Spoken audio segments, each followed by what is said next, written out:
तो हाँ जी, नमस्कार आप सभी का। कैसे हैं आप सभी? उम्मीद है कि मस्त होंगे, व्यस्त होंगे, बिल्कुल पढ़ाई की लिखाई आपकी अच्छी चल रही होगी। तो प्यारे बच्चों, आइए क्लास को अपने शुरू करते हैं। और हम लोग जो है व्याकरण के क्षेत्र में निकल चुके थे, है ना। और देखिए, हम उतना ही हिंदी व्याकरण आपको पढ़ाएंगे जितना से आपका बेहतर तरीके से 12th ही नहीं, आगे भी अगर व्याकरण की जरूरत होगी तो आपके परीक्षा में काम आएगा। मुझे पेज भरवाने का कोई शौक नहीं है, मुझे टू द पॉइंट पढ़ाने आता है ताकि आपका बेहतर से बेहतर परिणाम परीक्षा में आ चुके।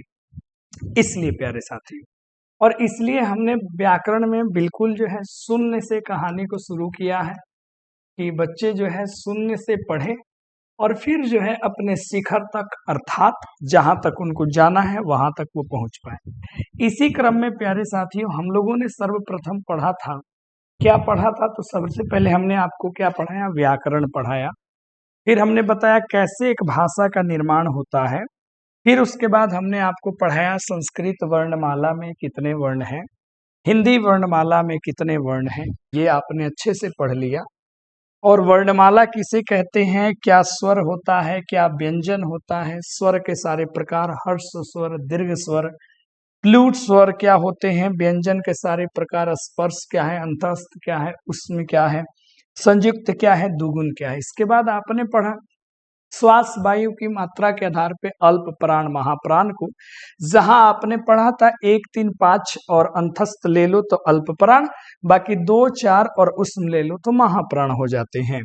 फिर आपने पढ़ा घोष और अघोष, जो कि स्वतंत्र तंत्रियों के कंपन के आधार पर बनाया गया है, जिसके अंतर्गत आपने पढ़ा कि किसी भी वर्ग का तीसरा चौथा पांचवा अंतस्थ और ह को घोष और बाकी 1 3 और जितने भी श हैं उनको हम लोग अघोष के अंदर में रखते हैं।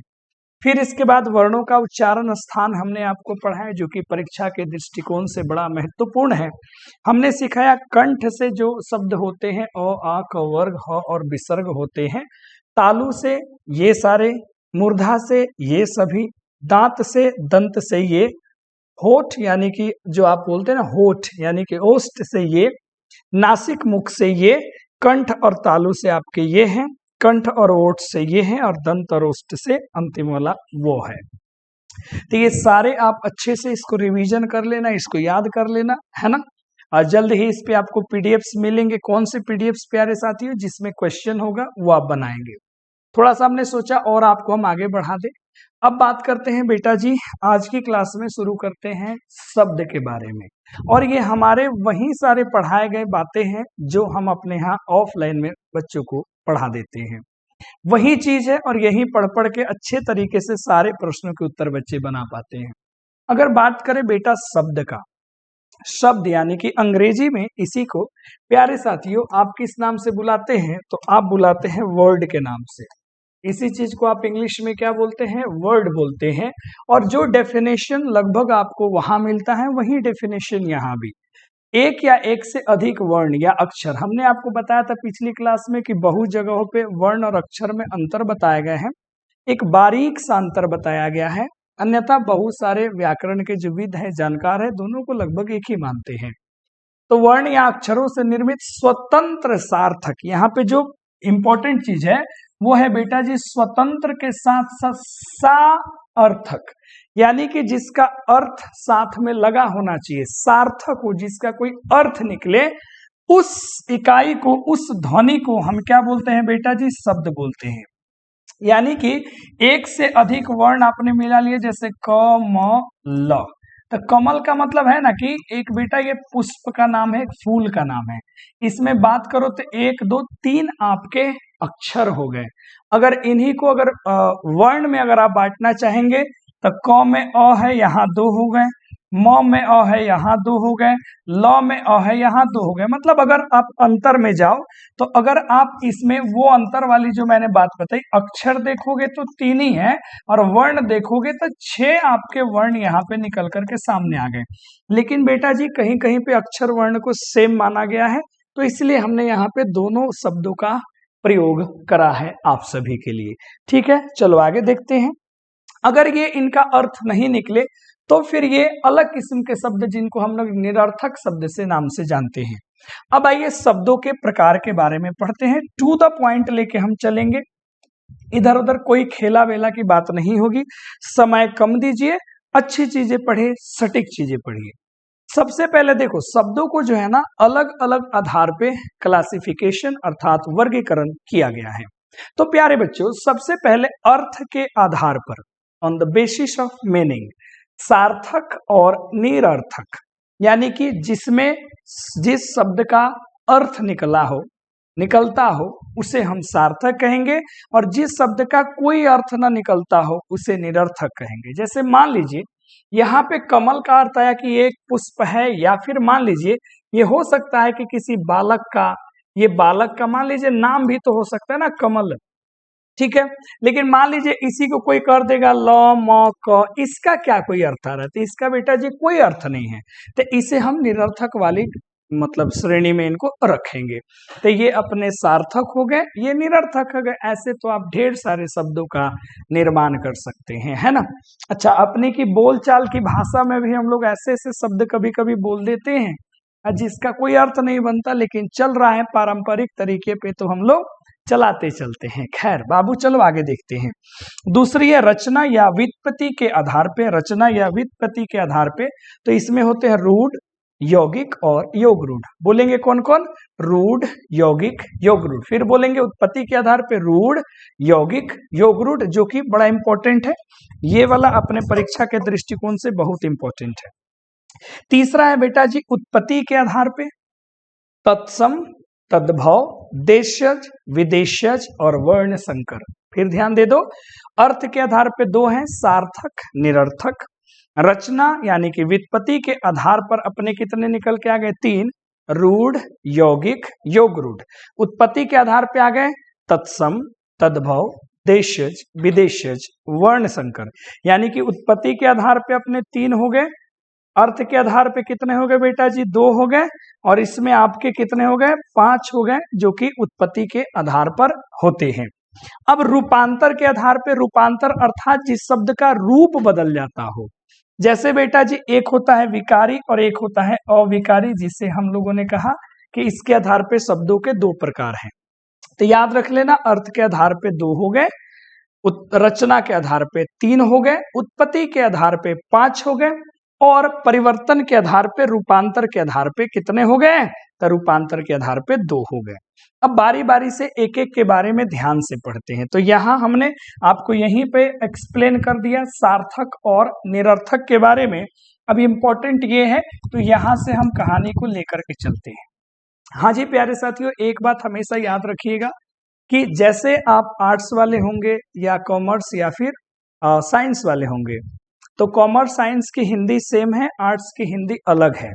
तो हो सकता है कि वर्ण के उच्चारण स्थान से कॉमर्स साइंस में ना पूछा हो, इक्का दुक्का सवाल हो तो आर्ट्स में ज्यादा होंगे, आर्ट्स में ना पूछा हो तो कॉमर्स साइंस में होंगे। इसलिए हम लोग संपूर्ण बच्चों को पढ़ा रहे हैं, इसलिए आपको संपूर्ण जो भी आपका सिलेबस है व्याकरण के अंदर में संपूर्ण पढ़ के जाइए, ठीक है ना बच्चा, ताकि किसी को कोई दुख तकलीफ नहीं हो। आइए रूढ़, यौगिक और योग रूढ़ समझते हैं। बड़ा आसान है दोनों को समझना। देखो रूढ़, जैसे इंग्लिश में बोलते हैं ना, रूढ़ है बड़ा, ये बड़ा खड़ूस है ये, तो रूढ़ का याद रखना खड़ूस से, मतलब ऐसे शब्द अगर जिसको तोड़ोगे ना बेटा जी, तो जो तोड़े हुए हिस्से होंगे उसका कोई अर्थ नहीं निकलेगा, कोई भी अर्थ नहीं निकलेगा। मतलब ना तो उसमें उपसर्ग होता है ना तो प्रत्यय होता है, कोई अर्थ नहीं निकलने वाला है। तोड़ने के बाद हम कह रहे अरे बड़ा रूढ़ है यार, इसका कोई मीनिंग नहीं निकल रहा है। कितना आसान है। जैसे देखो हमने एक एक उदाहरण लिया, जैसे विद्या को तोड़ो, विद्य, वी और धा, वी का कोई अर्थ नहीं, धा का कोई अर्थ नहीं, कोई अर्थ निकल के नहीं आ रहा है, ठीक है, इसमें कोई उपसर्ग लगा ही नहीं। दूसरी बात बेटा जी कर लेते हैं, हाँ उपसर्ग ही कहेंगे, प्रत्यय तो नहीं। आगे समझते हैं। जैसे मैंने कहा ज्ञान, ज्ञा प्लस न, ज्ञान प्लस न क्या बना? ज्ञान। ज्ञा का कुछ नहीं, ना का कुछ नहीं, सब गए। पंखा, समझ रहे? तोड़ के देखो, कुछ अर्थ नहीं। तो जब आप शब्दों को तोड़ेंगे कोई अर्थ नहीं निकलेगा, तो उसे हम कहेंगे क्या? रूढ़। यानी कि तोड़ने पर कोई अर्थ नहीं मिलेगा, जिसमें कोई भी उपसर्ग नहीं लगा होगा, उसे हम कहेंगे रूढ़ शब्द।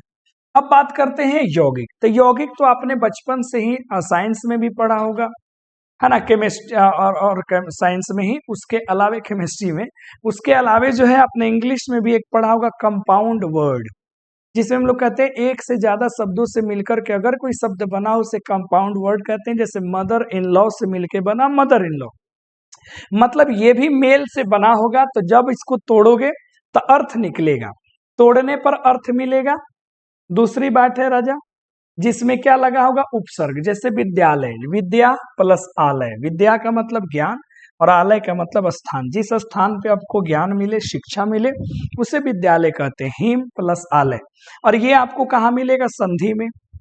संधि में अमूमन जितने भी शब्दों का आप प्रयोग करते हो, जिसका विच्छेद करते हैं, तो लगभग यौगिक आपको ही शब्द वाले हम संधि का विच्छेद करना जानते हैं। अगली जो है जी योग रूढ़, जो विशेष अर्थ देगा। तो रूढ़ तोड़ने पे कोई अर्थ नहीं, कोई उपसर्ग नहीं। यौगिक तोड़ने पे अर्थ मिलेगा तो उपसर्ग में मिलेगा। और योगरूढ़ होता है जो विशेष अर्थ देता है। और ये आप जैसे समास में तत्पुरुष कर्मधारय सब पढ़ोगे तो उसमें जो शब्द मिलेंगे सब इसी के उदाहरण हो जाएंगे, जो विशेष अर्थ देता है बेटा जी। जैसे कि आपने क्या पढ़ा, जैसे लंबोदर, श्वेतांबर, पीतांबर, गजानन, दशानन, सबका एक अलग अर्थ है। जैसे गणेश तो कहीं पे विष्णु हो गए, है ना। तो ये आप समझ जाओ। और ये हमको आगे फिर मिलेगा, संधि पढ़ेंगे, समास पढ़ेंगे, तो उसमें जो शब्द मिलेंगे, यौगिक मिलेंगे, यगरूढ़ मिलेंगे, आगे मिलेंगे। तो स्वयं से आप जितना चाहो उतना उदाहरण लिख सकते हो। बोलो तीनों याद हो गए। रूढ़ तोड़ने पे कोई अर्थ नहीं, बोलो हमारे साथ, रूढ़ शब्द जिनको तोड़ने पे कोई अर्थ नहीं, तोड़ने पे कोई अर्थ नहीं, कोई उपसर्ग नहीं मिलेंगे। यौगिक तोड़ने पे अर्थ मिलेगा, जिसमें उपसर्ग मिलेगा। और योगरूढ़ जिसका एक अलग मायने निकलेगा, अलग अर्थ निकलेगा। अब आपको एक एग्जाम में क्वेश्चन दे देगा और आपसे कहेगा कि बताइए सर, इनमें से कौन यौगिक है, कौन योगरूढ़ है। माने ये शब्द जो है यौगिक है, योगरूढ़ है, या फिर समझ रहे हो, या रूढ़ है, तो आपको बताना पड़ेगा। दूसरी बात करते हैं बेटा जी अब तत्सम तद्भव, है ना। अब आते हैं व्युत्पत्ति के बाद उत्पत्ति के आधार पर, है ना। रचना के बाद उत्पत्ति के आधार। देखो आप देख रहे हो ना, इनको रचा गया है, इनको क्या किया गया है, रचा गया है, इसलिए ये रचना हो गई। आइए सर उत्पत्ति के आधार पर देखते हैं। तत्सम तद्भव, पहले तत्सम और तद्भव समझो। देखो ये तो बहुत बड़ी चैप्टर है, आप इसके पहचान को पढ़ोगे तो बहुत लंबा समय लगेगा, लेकिन हमें सटीक पढ़ना है उतना जितना से अपना काम चल रहा है। देखो तत्सम, तत् का मतलब होता है हु बहू, सम का मतलब समझ लो थोड़े देर के लिए संस्कृत। तो जो संस्कृत से हूबहू शब्द अपने हिंदी व्याकरण में आ गए उनको तत्सम के अंदर में रखा जाता है। और जो संस्कृत में हिंदी में आया लेकिन बिगड़ के आया, रूप परिवर्तित करके आया, उन्हें तद्भव बोलते हैं। तो तत्सम जो संस्कृत में है, हूबहू आपके हिंदी में आ गई, तत्सम है। और जो बेटा जी संस्कृत से हिंदी में आया लेकिन बिगड़ के आया, परिवर्तन करके रूप आया, उसे हम तद्भव कहेंगे। अब इसी चीज को हमने लिखा है संस्कृत से हिंदी में प्रयुक्त मूल शब्द को, मूल मतलब जैसा संस्कृत में वैसा हिंदी में, इसे तत्सम कहेंगे। जैसे अंक, अग्नि, चंद्र, कंपन, अष्ट, नेत्र, पुष्प, दुग्ध, ज्ञान इत्यादि। अब इनकी बहुत बड़ी श्रेणी है जिससे हम पहचान करते हैं कि कौन तत्सम है, कौन तद्भव है। और पूरी श्रेणी हमें आपको पढ़ने की आवश्यकता नहीं है। यदि आपको पढ़ना होगा तो उसका भी हम आपको आराम से पीडीएफ दे देंगे। अब पीडीएफ में देख लीजिएगा कि किन कैसे कैसे पहचान किए जाते हैं। फिलहाल आप समझ जाना, ये जो तरह वाले शब्द मिलेंगे प्यारे बच्चों, है ना, ये जो आपको चंद्र बिंदु वाले जो शब्द मिलते हैं, ठीक है, यहाँ पे देख लीजिए ऐसे शब्द जो मिलते हैं। पुष्प, अब फूल कहोगे तो तद्भव हो जाएगा। तो इसके बहुत बड़ी संख्या है, कैसे कैसे पहचानते हैं, ठीक है। इसमें से एक बस अगर तत्सम आ गया तो फिर तद्भव आ जाएगा। तो बहुत बड़ी कैटेगरी है। हम लोग कोशिश करेंगे कि काम चल रहा है जो भी है, या प्रैक्टिस से आपका काम चल रहा है, उतना पूरा ज्ञानी बाबा आपको बनने की आवश्यकता नहीं है। फिर भी मैं पीडीएफ कहोगे तो हम प्रोवाइड करा देंगे, देख लेना सारा कुछ, है ना। है सर, 1-2 मार्क्स के पूछते हैं, उसके लिए कितना कपारा फोड़िएगा अपना, इसीलिए हम भी संक्षेप में आ गए।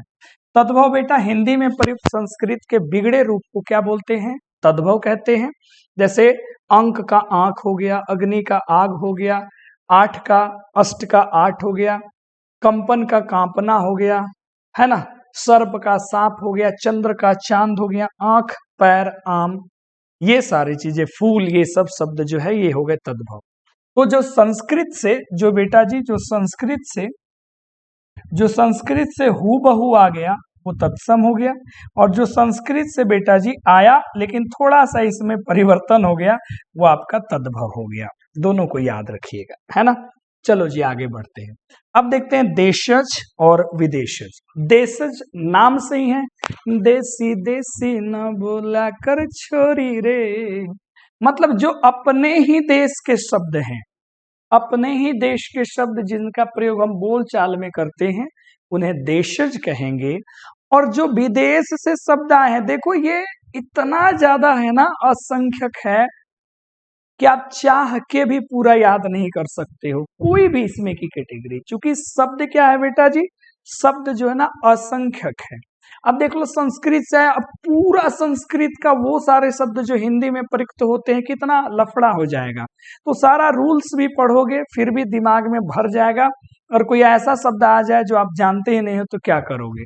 ठीक है, उसी प्रकार मान लीजिए अब देशज है, भारत में कितने सारे शब्दों का निर्माण हुआ कौन जानता है, कितना आप कर पाओगे। जैसे कुत्ता है, बिलार है, हम लोग नहीं कहते हैं, तलवार है, कबड्डी है, ये सारे शब्द, है ना, ये सारे शब्द, जैसे हॉकी है, हॉकी तो मान लीजिए अपने यहाँ का राष्ट्रीय उसको खेल मान लिया गया है ना, तो गुली डंडा है, सब देशज शब्द है, जितना भी आप प्रयोग करते हैं सब देशज, ठीक है, भारत का। उसके अलावा विदेश से जो आया, जैसे डॉक्टर बोलते हो, मोबाइल बोलते हो, बैग बोलते हो, लैपटॉप बोलते हो, स्मार्ट बोर्ड बोलोगे, इसको पेन बोलोगे, है ना, इसको माइक बोलोगे, इसको कैमरा बोलोगे, टी शर्ट बोलोगे। तो हम लोग हिंदी में भी तो ऐसे ही शब्दों का इस्तेमाल कर देते हैं कि कलेक्टर साहब अवतरण, है ड्राइवर साहब बैठी ना रहुआ, कहाँ जाता नहीं। तो ये सारा शब्द विशेषज हो गए। अब वर्ण संकर बड़ा खतरनाक है बेटा, बड़े ध्यान से समझो। यहाँ पे देख लियो, संकर जो शब्द बेटा लिखा है तालाबे से नहीं है, तालाबे से अगर हो जाता फिर तो भगवान जी हो जाते। ये संकर है, दो भाषाओं से जो शब्द बना होगा उसे वर्ण संकर के नाम से जानेंगे। जो कितने भाषाओं से बना होगा, दो। और इस संकर का मतलब आप डिक्शनरी में ढूंढोगे तो मिल के आएगा दो गला, दो गला जो दो से बना हो, ठीक है। जैसे गलत और फहमी, धोखेबाज, कलेक्टर साहब, बहुत सारे शब्द हैं। और फिर हम लोग आगे पढ़ेंगे संधि वगैरह, है ना, तो इसमें ये सब आएंगे, शब्द रचना की भी आगे भी पढ़ना है, उपसर्ग पढ़ना है, प्रत्यय पढ़ना है, बहुत सारे आएंगे।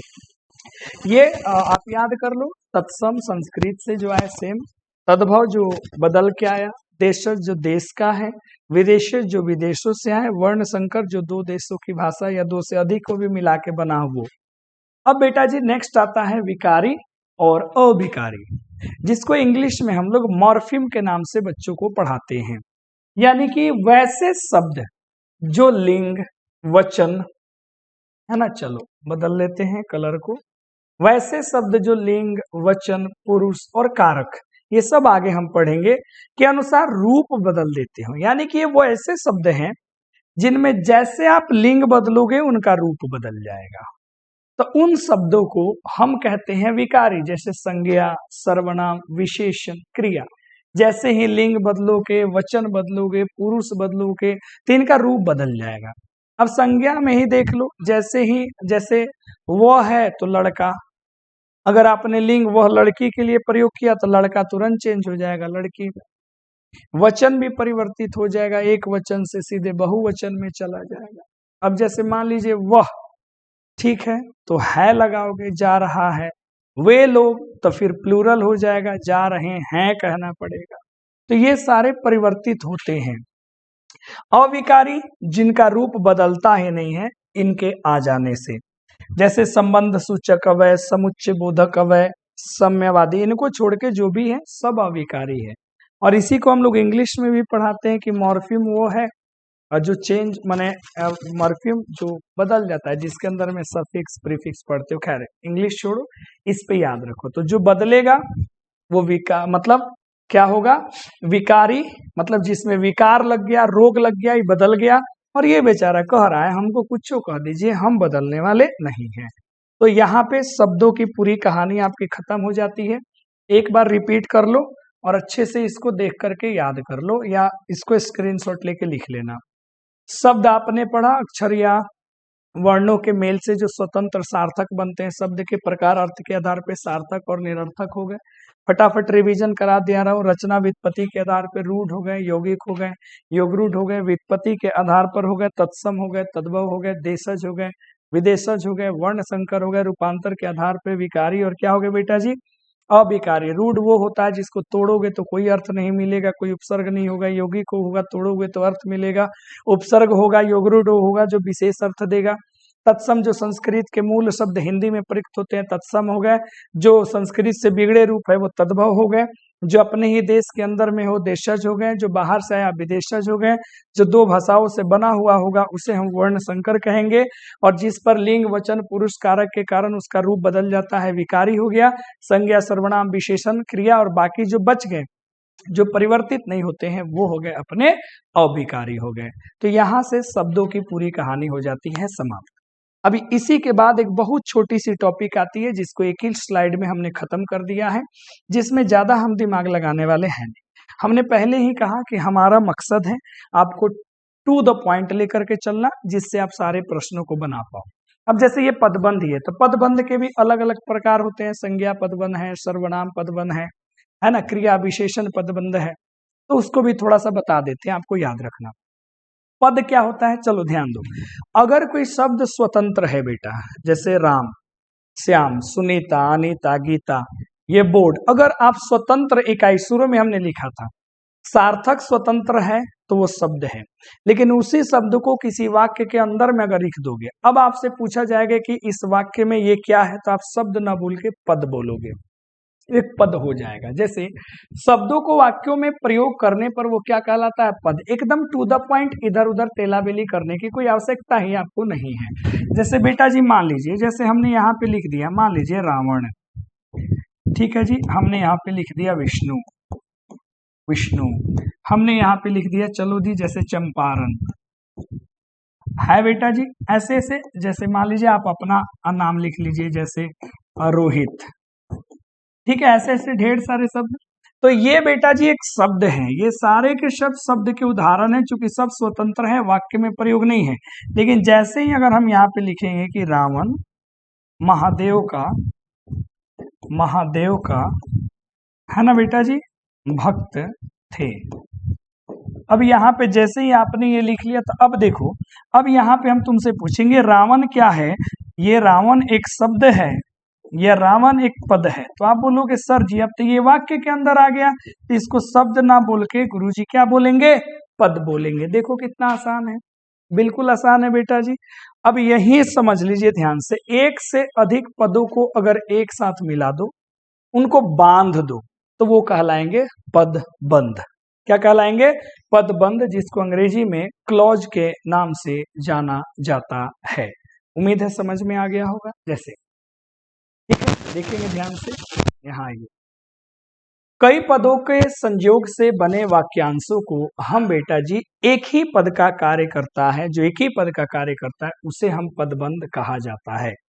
पदबंध, बंध का मतलब बांधना। पद को अगर एक साथ अलग अलग पदों को अगर बांध दो तो वो पदबंध बन जाता है।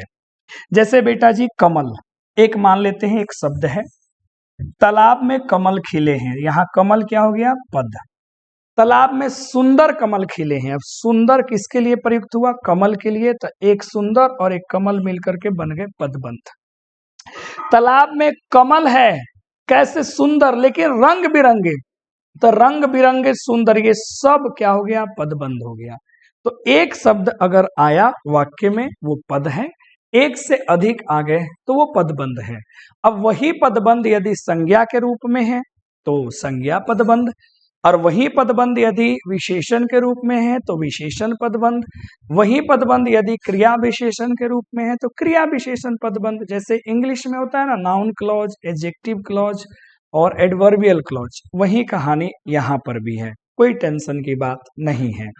ठीक है, तो ये आपके पद हो गए और ये आपके पदबंध हो गए, बिल्कुल सटीक।